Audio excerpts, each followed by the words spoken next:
இந்த உலகத்தில் அப்ராக்சிமேட்டாக ஒரு 8.2 பில்லியன் பீப்புள்ஸ் இருப்பாங்க. தமிழ்நாட்டில்னு பார்த்துக்கிட்டோம்னா ஒரு 7.5 கோடி மக்கள் இருப்பாங்க.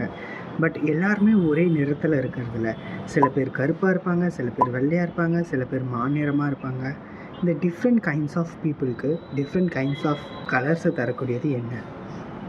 அதை தான் இந்த வீடியோவில் பார்க்க போகிறோம். மெலனின் அப்படின்ற நேச்சுரலாக நம்ம பாடியில் செக்ரேட் ஆகக்கூடிய ஒரு பிக்மெண்ட் தாங்க அதுக்கு காரணம். மெலனின் எப்படி செக்ரேட் ஆகுது அப்படின்னா மெலனோசைட்ஸ் அப்படின்ற செல்ஸ் மூலிமா தான் செக்ரேட் ஆகுது. இந்த மெலனோசைட்ஸ் எங்கே ப்ரெசென்ட் ஆகிருக்கு? ஸ்கின்னினுடைய லேயர். ஸ்கின்னில் 3 லேயர்ஸ் இருக்குது: எபிடெர்மிஸ், டெர்மிஸ், சப்கியூட்டேனியஸ். அந்த எபிடெர்மிஸ் லேயரில் தான் இந்த மெலனோசைட்ஸ் ப்ரெசென்ட் ஆகிருக்கு. அந்த மெலனோசைட்ஸ் தான் மெலனினை செக்ரேட் பண்ணுது. இந்த மெலனின் அப்படின்றது நம்ம பாடிக்கே அவசியங்க. பிகாஸ் சன்லேருந்து வரக்கூடிய யூவி ரேஸ்லேருந்து நம்ம பாடியை ப்ரொடெக்ட் பண்ணுறது அந்த மெலனின் தான்.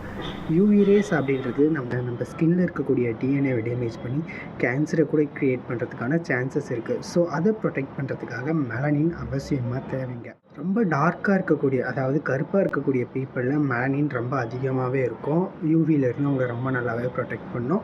அவங்களால ரொம்ப நேரம் வெயிலில் தாக்கு பிடிக்க முடியும். கொஞ்சம் வெள்ளையாக இருக்கிறவங்களுக்கு மெலனின் செக்ரேஷன் கொஞ்சம் கம்மியாக தான் இருக்கும். அவங்களால ரொம்ப நேரம் வெயிலில் தாக்கு பிடிக்க முடியாதுங்க. அவ்வளோதான், நம்மளை முடிச்சு விட்டீங்க போங்க. வீடியோ பிடிச்சிருந்துச்சுன்னா நம்ம சேனலை சப்ஸ்கிரைப் பண்ணிக்கோங்க. அப்புறம் இந்த வீடியோக்கு ஒரு லைக் போட்டுருங்க. தேங்க்யூ, பாய்.